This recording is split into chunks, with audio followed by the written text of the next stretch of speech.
Buenos días, chicos y chicas, es un gusto estar con ustedes el día de hoy en esta nueva sesión en línea de la materia que lleva por nombre Desarrollo Humano 1. Me presento con ustedes, soy la profesora Anaí, será un gusto impartirles esta nueva sesión y la unidad que vamos a tratar se llamará Conceptualización de la Psicología Evolutiva. ¿Cuáles son los subtemas que vamos a tratar? Serán los antecedentes históricos, los elementos epistemológicos para la conceptualización del desarrollo y los diseños de investigación empleados en el estudio del desarrollo humano. Como tal, les daré una introducción a esta temática en estos tres subtemas. A grandes rasgos, ya conforme vamos avanzando, obviamente será el tema a fondo. Pero por el momento quiero que se vayan familiarizando con este nuevo módulo. ¿Cuál será el objeto principal que analizaremos con esta materia? Analizarás el desarrollo infantil como un proceso integral que te permitirá identificar cuáles son los repertorios básicos y normales de cada fase del proceso psicológico evolutivo. ¿Por qué es importante saber esto? Muchas veces llegan las familias te traen al niño, a la niña, al adolescente o viene una persona, ¿no? Dices que no sé, siempre me siento mal o me enojo por todo. Ok, hay ciertas edades en las que nosotros pasamos por crisis o por modificaciones, por decirte un ejemplo, la adolescencia, ¿no? ¿Qué pasa en la adolescencia? ¿Cuáles serían unas conductas normales y cuáles ya no, en las que ya podríamos enfatizar más atención? ¿Cuáles sí se consideran que son positivas y cuáles sí necesitan otro tipo de generación de explicación para que éstas no se sigan llevando de esa manera? Porque cuando se afecta a la persona con ese tipo de actitudes ya no se considera una conducta normal. Por lo tanto, es lo que estaremos observando en esta materia. ¿Cuáles sí serían las correctas o idóneas para que no afectáramos a los seres humanos? Vamos a empezar con el concepto, ahora sí. Repito, cualquier duda estoy para servirles. Esta sesión será para dar una introducción y que se den una idea, obviamente, de lo que vamos a tratar a lo largo del curso. La psicología evolutiva es una rama de la psicología que estudia el desarrollo de los seres humanos con el pasar del tiempo. Es por ello que también es llamada psicología del desarrollo humano, es decir, son sinónimos. La psicología evolutiva busca explicar los procesos de cambios en niños y adultos, así poder encontrar los factores de influencia sobre estos mismos. Describe, explica y optimiza el desarrollo. Estos son los principales objetivos de la psicología evolutiva. El desarrollo es estudiado teniendo en cuenta dos factores: los patrones típicos del cambio en cada etapa y las variaciones individuales de los patrones de cambio. ¿Sí? Vamos de lo general a lo particular. ¿Qué es lo que suele suceder y qué es lo que está pasando con cada una de las personas que lleguemos a observar? Es importante tener en cuenta los factores naturales, o sea, el desarrollo biológico normal e inherente en nuestra naturaleza, y los factores del entorno o los procesos de experimentación y aprendizaje.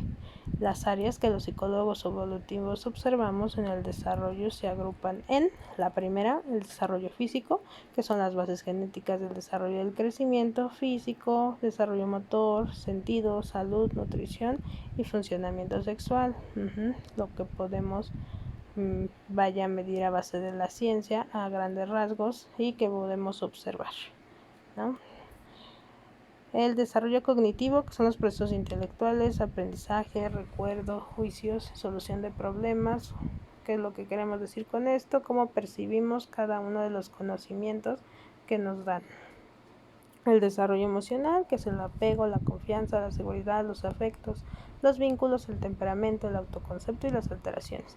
Es decir, aquí es cómo manejamos nosotros las emociones, ¿sí? Que sea de la manera correcta. El desarrollo social, que obviamente estamos adentrándonos en el desarrollo moral, relaciones entre pares y familia, los procesos familiares y la vocación. Cómo interactuamos con las demás personas, cómo se debería de interactuar o el cómo no lo estamos haciendo. Aquí vamos a hablar de los antecedentes históricos. En cuanto a la psicología educativa evolutiva, A finales del siglo XVIII, cuando comienza un interés real por conocer científicamente el desarrollo del niño, se suele atribuir a Tillman la inauguración de este primer periodo con la publicación en 1787 de las observaciones realizadas sobre el desarrollo de su hijo en sus 3 primeros años. Se trata del primer estudio publicado basado en un diario.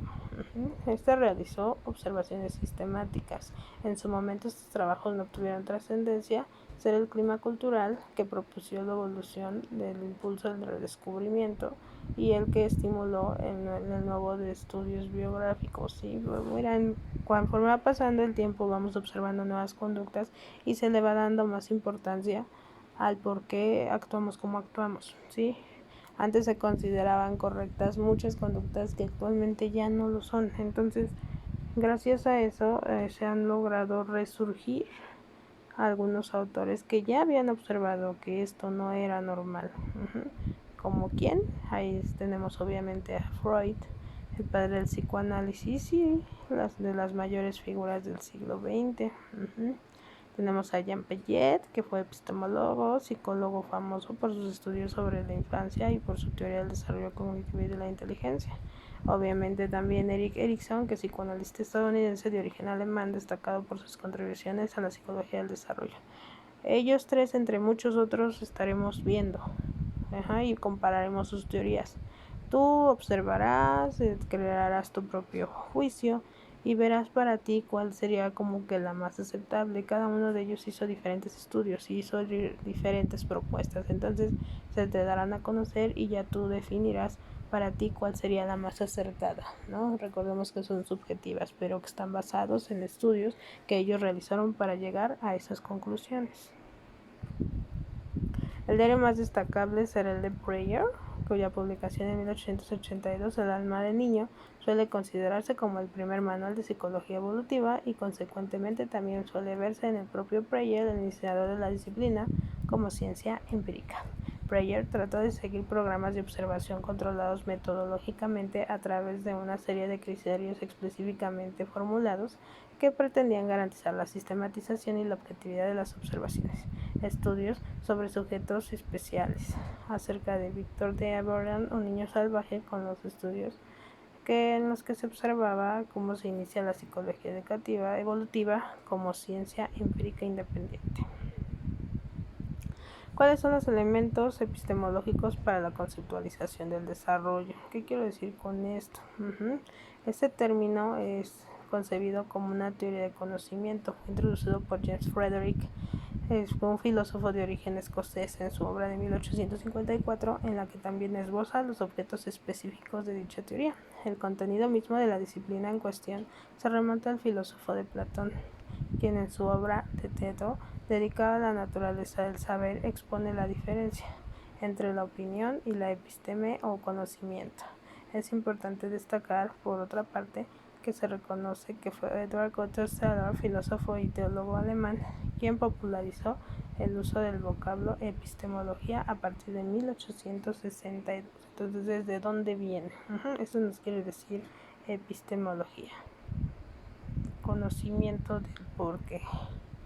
¿Cuáles son las características de la epistemología? Se da la relación entre el sujeto y el objeto de estudio, se utiliza el método científico para elaborar un conocimiento objetivo y para estudiar el entorno se enfoca en la manera de cómo el individuo actúa para desarrollar sus estructuras de conocimiento y se relaciona con las diferentes justificaciones que el hombre tiene acerca de sus creencias y conocimientos. Entonces, para enfatizar, se va a encargar de darnos una respuesta, ¿no? A través del tiempo, de un origen del por qué actúa como actúa, de dónde se deriva.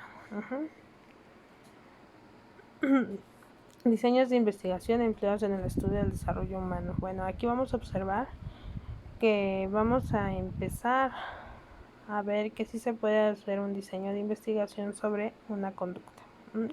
Estas son aquellas técnicas o procedimientos utilizados para estos métodos que nos permiten hacer aproximaciones teóricas para la recolección de datos sobre las distintas etapas del desarrollo evolutivo, fundamentadas en el planteamiento de hipótesis. Las hipótesis son predicciones, suposiciones o inferencias sobre la aparición de alguna conducta generada por cualquier teoría. Se puede decir que la hipótesis son la génesis de cualquier investigación, ya que generalmente el investigar comienza con la predicción y la comprobación de algún hecho y en este caso de conductas. ¿Qué quiero decir con esto? Por ejemplo, si ustedes quisieran agarrar algún objeto de investigación para una tesis, una tesina, el cómo se realiza, qué es lo que nosotros consideramos para poder iniciarlo. Lo básico, la temática que me vas a abordar, una conducta específica. Por ejemplo, ¿sabes qué? Quiero ver por qué se da el TDA en el niño, ¿no? Entonces ya me seleccionaste el tema. Una vez que me seleccionas el tema, me vas a dar obviamente los objetivos para ver por qué me estás seleccionando ese tema. ¿Qué quieres lograr con esa investigación? Muy bien, tenemos los objetivos, que son es el objetivo general, que es lo principal a lo que quieres llegar con tu investigación, y tenemos los específicos, en donde ya me desglosas cuáles serían las características ya de manera estructural y a fondo que quisieras investigar dentro de ese tema, en este caso como el ejemplo que te estoy dando, que es TDA, que quieres investigar sobre ese tema en específico. Tu objetivo general será dar una explicación básica de por qué se da, ¿no? Tus objetivos específicos, realizar una investigación en chicos de 8, ya son como las que tú me puntualices hacia dónde vas dirigido, ¿no? Después ya me vas a empezar a generar tus variables, ¿sí? Cuáles son las que intervienen, así como tus hipótesis. Recordemos que las hipótesis es una suposición, algo que pienso que va a pasar, que no ha pasado, que tú vas a observar, de acuerdo a las teorías que vamos a estar viendo a lo largo de este módulo. Que a lo mejor tú me dices, ¿sabes qué? Tal autor me habla sobre esta conducta que estoy observando. ¿Qué autores me pueden hablar sobre conductas a lo mejor en el tema de TDA que me puedan influir o me puedan ayudar a investigar el por qué se da, cómo se da esa situación y que me genera posibles problemas más adelante, a lo mejor de conexión con otras personas, etcétera? Entonces aquí vamos a empezar con nuestras variables, a identificar qué variables vamos a medir. Tenemos variables dependientes, variables independientes y variables intervinientes. ¿Qué es una variable dependiente?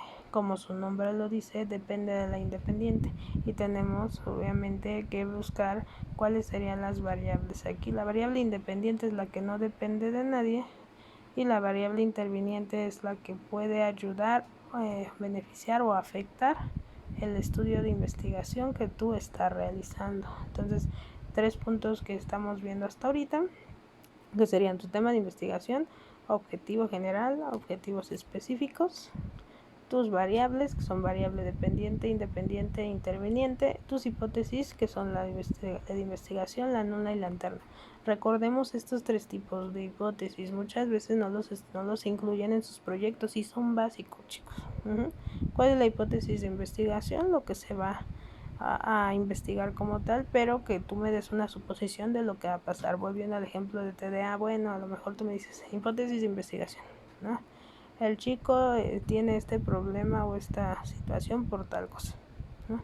Hipótesis nula, ahí tú me vas a negar tu hipótesis de investigación. Bueno, el chico de TDA no tiene esos problemas por tal cosa. La hipótesis alterna, ¿esto qué nos quiere decir? Es una suposición que no tiene que ver con ninguna de las otras dos. El niño de TDAH se da por tal cosa, pero me vas a dar otra alternativa, por eso se llama hipótesis alterna. Es una alternativa diferente a las dos anteriores, no tendría nada que ver con tu hipótesis de investigación ni tu hipótesis nula, pero que podría ser una posible respuesta a lo que es tu investigación. ¿Ok? Dando un ejemplo más burdo en cuanto a hipótesis, ¿no? Si me estás estudiando el clima, hipótesis de investigación, tú ves al cielo, lo ves gris, ¿qué piensas? Va a llover. Tu hipótesis de investigación sería, bueno, el cielo está gris, posiblemente lloverá.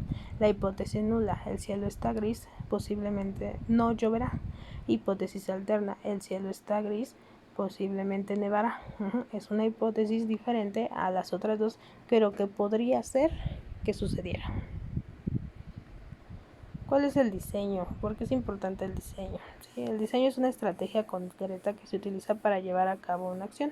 Es un plan de trabajo en el que se especifican los procedimientos a seguir o que ha seguido el investigador para obtener datos que permitan contrastar una hipótesis de investigación, elección y especificación del procedimiento para la obtención de datos que permitan contrastar una hipótesis.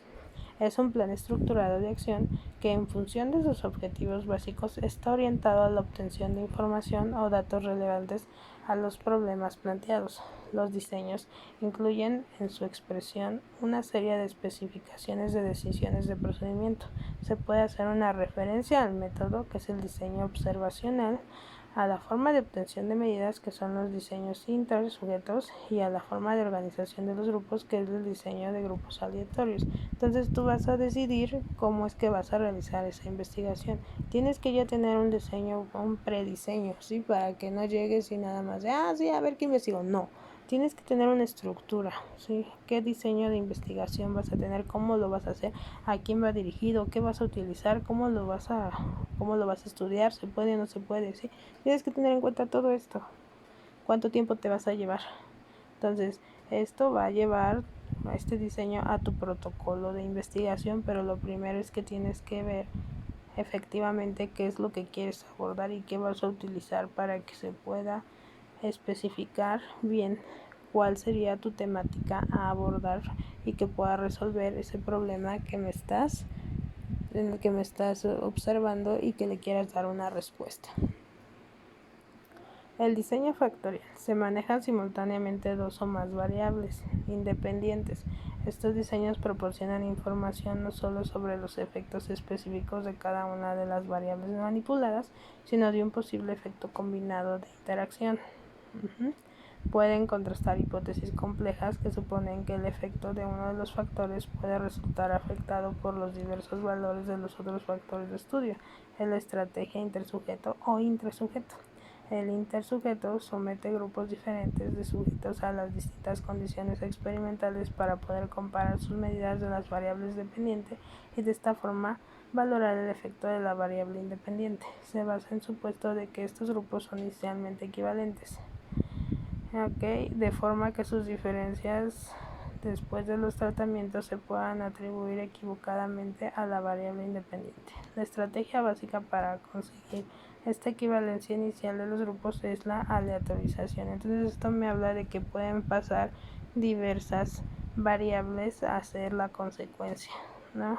Si lo vas a hacer en un grupo, pero de manera aleatoria. ¿Qué quiere decir esto? Que no me vas a seleccionar a lo mejor a una masa poblacional o a una persona por alguna característica, sino que en este tipo de diseño tú vas a empezar a investigar, pero a ver qué sale, ¿no? O sea, tú dices, bueno, quiero ver en un grupo cuál es la principal problemática para que yo pueda atacarla, porque un grupo tiene muchas problemáticas, ¿no? El diseño factorial me dice, bueno, si tienes muchas variables, vas a identificar cuál vas a detectar primero. Entonces lo puedes hacer en un conjunto o bien en un grupo grande o pequeño como tú quieras, pero en el que tú localices una problemática que sí sea la que se presente de manera más significativa, o que más participantes o más personas la puedan estar presentando y que sí esté ocasionando un problema real. Por eso se llama factorial. Va a haber muchos factores, pero con este tipo de diseño tú vas a poder detectar uno en específico, que sea el que más se observe en ese momento.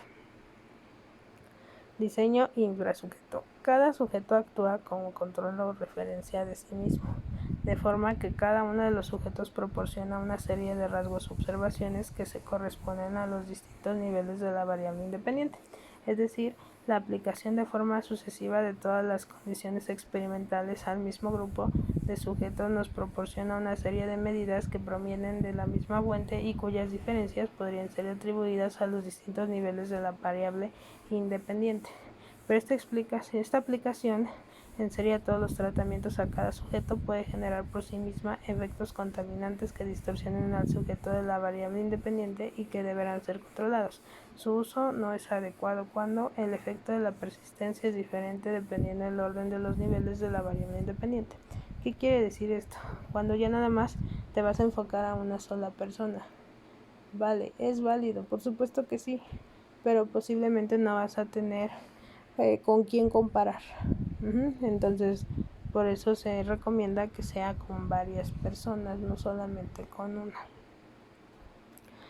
Pero lo vamos a ir viendo uno por uno a lo largo del módulo para que te quede más claro. Les repito, un ejemplo es de manera individual cómo medirías estas conductas, pero no podrían ser comparadas porque sería un solo sujeto. Bueno, chicas, esta es una introducción a lo que vamos a estar viendo a lo largo de las sesiones. Obviamente, conforme vayan avanzando, vamos a ir yendo a fondo a cada uno de estos temas. ¿Sí? Quiero que entiendan por el momento cuáles serían las temáticas a abordar y la importancia de esta nueva materia, de este nuevo módulo, ya que sí es muy importante para que tanto ustedes se conozcan como conozcan a las demás personas y detecten cuáles son las conductas que sí pueden ser satisfactorias y que no afecten al sujeto. Recordemos que una persona ya se empieza a sentir mal cuando hay una afectación. Entonces esta afectación es por la generación de conductas negativas. Hay que observar cuáles son estas conductas negativas para que podamos influir y podamos apoyar y ayudar, que es el principal objetivo, que las detectemos a tiempo y cómo podemos intervenir para ayudar al sujeto de estudio o a la persona que llega a pedirnos o a solicitarnos el apoyo. La mayoría no van a llegar a lo mejor a solicitártelo, pero tú lo vas a observar y vas a poder ayudar. ¿Sí? Observando esas conductas vas a poder influir y con esto vas a apoyar al desarrollo de cada ser humano y dependiendo del conflicto que se vaya presentando. En la escuela te dicen, no sé, este chico lo veo raro. Bueno, tú vas a detectar esas conductas y le vas a dar una posible solución, una posible respuesta a lo que le está sucediendo. Ahorita hay muchas investigaciones y ya se dieron bastantes diagnósticos, lo que tú quieras, pero tú puedes llegar a formar otra nueva teoría que a lo mejor nadie ha visto. Sí, que es lo que han creado la mayoría de muchos psicólogos que han experimentado con otro tipo de características, han dado otros resultados. Entonces para esto nos sirve, ¿sí? Para que a lo mejor tú puedas detectar otro tipo de respuesta que puede servirle a alguien más, a un conjunto de personas, ¿ok? Y tú puedes a lo mejor en tu tesina o en tu tesis detectarlo y al rato alguien lo va a averiguar y tu teoría resurge. Pero vamos a aprender a hacerlo. Vamos a aprender a detectar la problemática y a realizar una investigación y el cómo se presenta un protocolo de investigación en cuanto a su metodología. Bueno, chicos, muchas gracias. Es un gusto haber estado con ustedes. Cualquier duda estoy para servirlos. Nos los veo la siguiente clase para que ya empecemos. Espero se encuentren muy bien. Excelente fin de semana.